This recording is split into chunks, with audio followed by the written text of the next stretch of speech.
is Critic, and I tell you exactly what I think of a film. And today I'm going to talk about the 1996 film Fargo. Fargo is written, directed, produced by the Coen brothers. Now, this movie is amazing, and I don't have to tell you that. It's got so many accolades. People love it. It's in the National Film Registry, and cool that is important for culture. It pretty much made the Fargo, Minnesota accent a mainstream comedy. It made Coen brothers a force to be reckoned with. I mean, they already have some great hits, but Fargo just made people understand they're like the greatest American filmmakers at the moment, and still kind of are. I mean, they're still great filmmakers, but there's no one like the Coen brothers. Let's just say that. There can be a great filmmaker, but there's only two Coen brothers. Now, the film stars Frances McDormand, William H. Macy, and Steve Buscemi, and Peter Stormare, just to name a few of the cast. It's an amazing art comedy that is well written and well structured, and just an amazing film. Let me tell you exactly why I love it.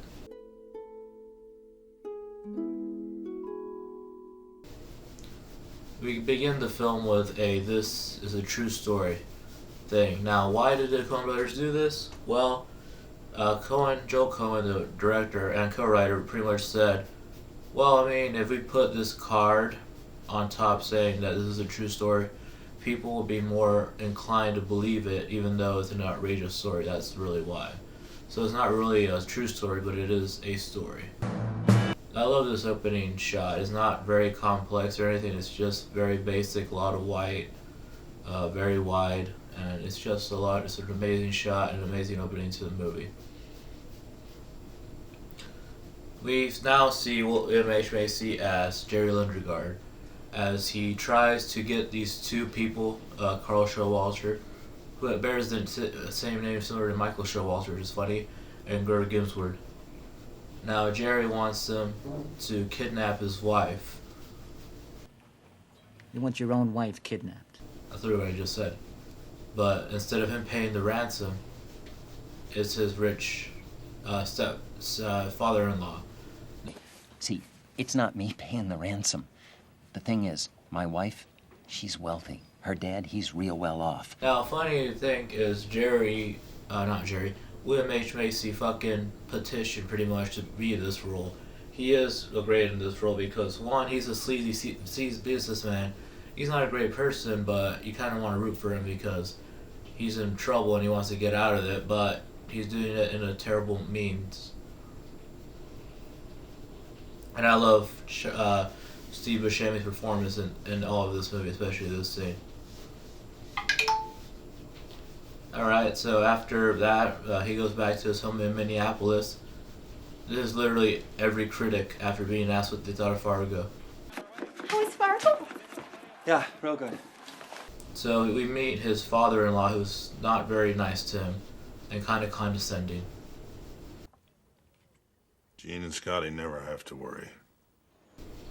Now we have a great scene between Peter Stormare and Steve Buscemi. Here's Pancake's house. Actually, Peter Stormare thought there was a typo in the script when he said, "Where's Pancake's house?" Literally, Ethan Coen was on the headphones and said, "Wait, what did he say?" And they made him say, "Where's Pancake's house?" And yeah, the Coen brothers very rarely go off script. We now see Jerry in a typical day of work where he's not a very good salesman. Just come on down, get it, and here you are, and you're wasting my time. Now we also see that Steve Buscemi and Peter Stormare has some hookers, but no blow apparently.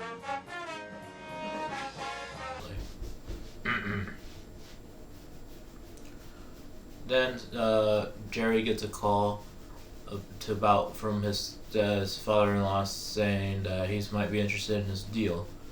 So he tries to call off the kidnapping of his wife, but Shep Proudfoot, the person who got in contact, has no alternate number because they're not answering their phone. Wondering, see, I gotta get in touch with him. See, this deal I needed him for, I may not need it anymore. Something's happening, see? It was a funny scene. Fuck it, I don't have to talk either, man. See how you like it.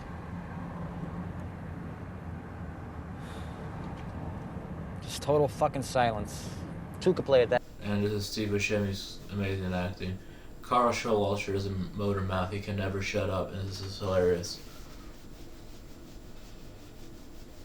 So after going to the meeting, Jerry finds out they're only going to give him a finder's fee, which is not enough for him.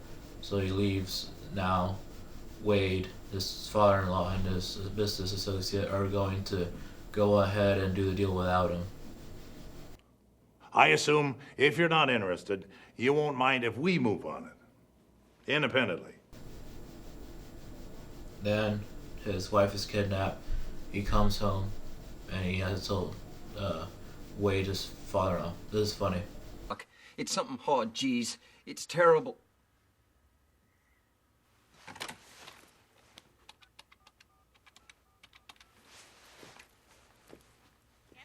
Yeah, Wade Gustafson, please.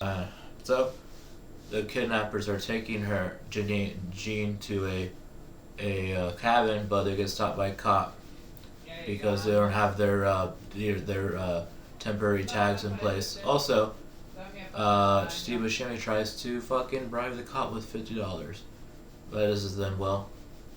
And then some people will see, so Pierce Stormer has to kill him too. Off to a great start.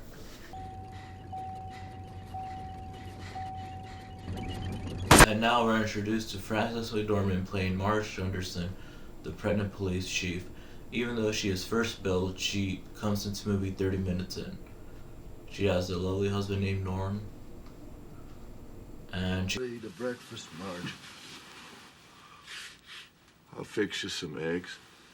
She goes out to see the crime scene with Lou. And she's a very good police officer. This is very funny. You see something down there, Chief? No, I just think I'm gonna barf. Huh. Seriously, the Coen dialogue is amazing. So the person thinks that DLR is the first letters of the license plate, and he thinks maybe they shot him or killed him before he could finish the license plate registration, but Frances McDormand's character is so real smarter and figures out they're dealer plates. I'm not sure that I agree with you 100% on your police work there, Lou. Yeah? Yeah. I think that vehicle there probably had dealer plates.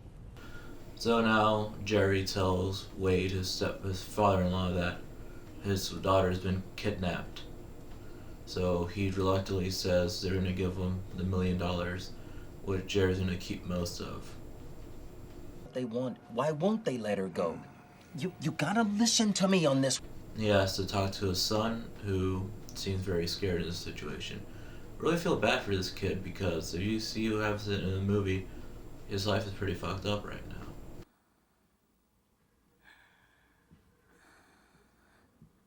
So we're back with Marge, and she sees her husband again and brings her Arby's.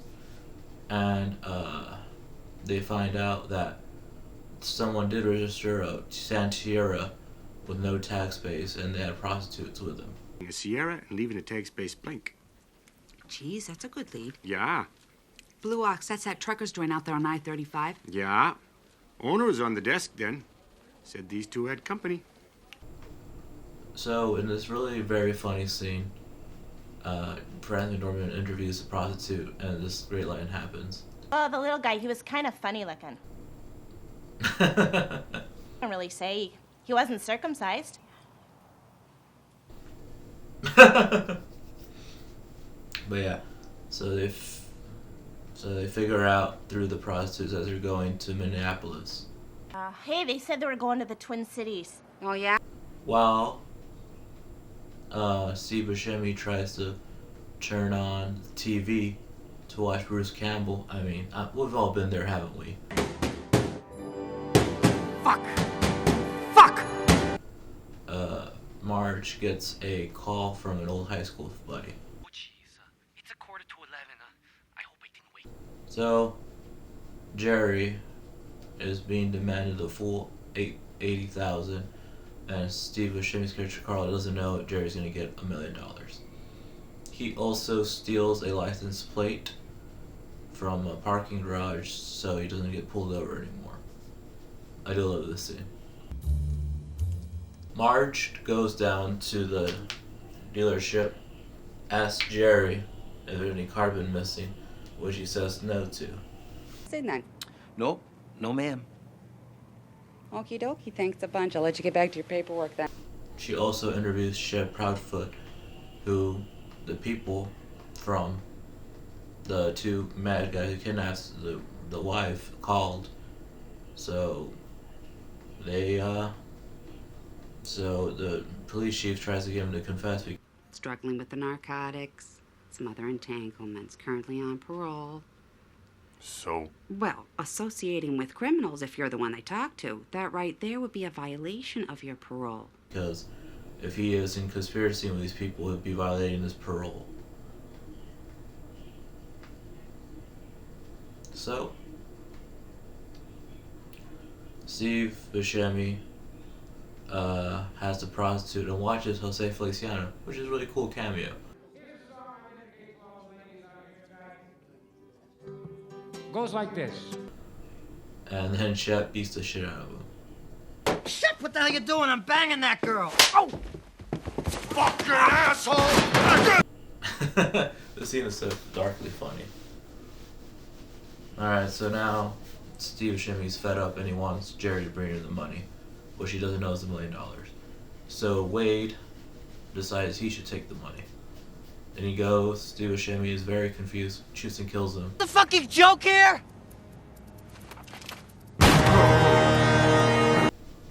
I'm telling you, this movie is darkly funny. Beautiful. And yeah, he kills Wade. This is so fucking funny.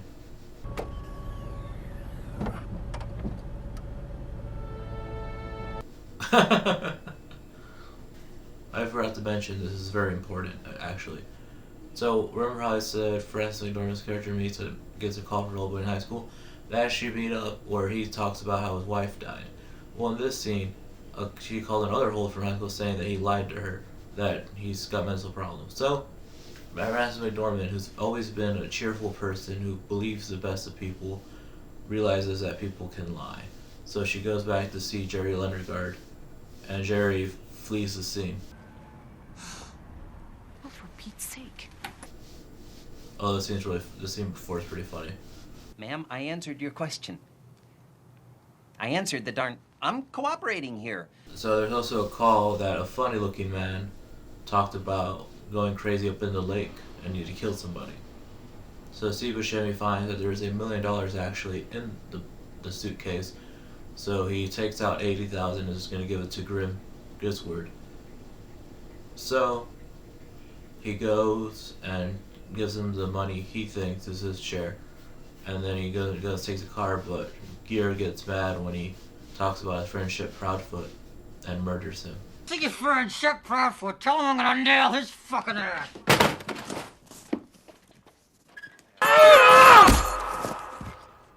Now Marge is going back, she's around the lake, and she sees a tan Sierra. So she says, alright, there they are.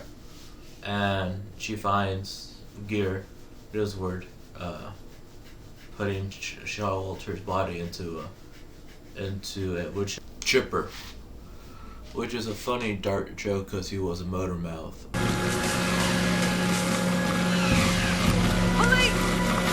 That is also funny. How he can't hear her through the wood chipper noise. So he tries to escape, but Marge subdues him in a shot very similar to how he killed a man. So that's pretty cool.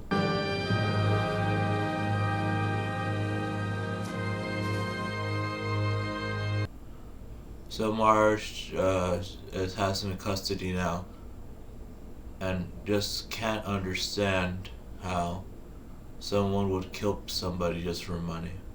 It just really shows her character, that she is generally a good person. I just don't understand it. And you think, what, is Jerry gonna get away with it? No. They find him in a hotel outside a different city, using a different name. No!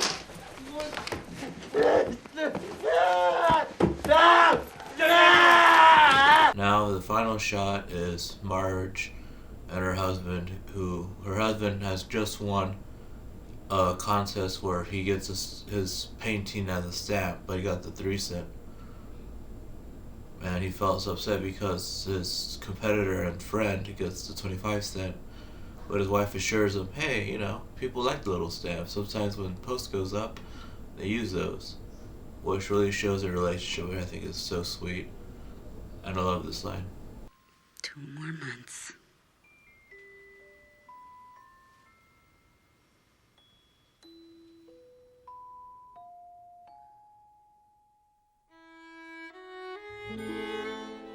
This movie ends on such a sweet note.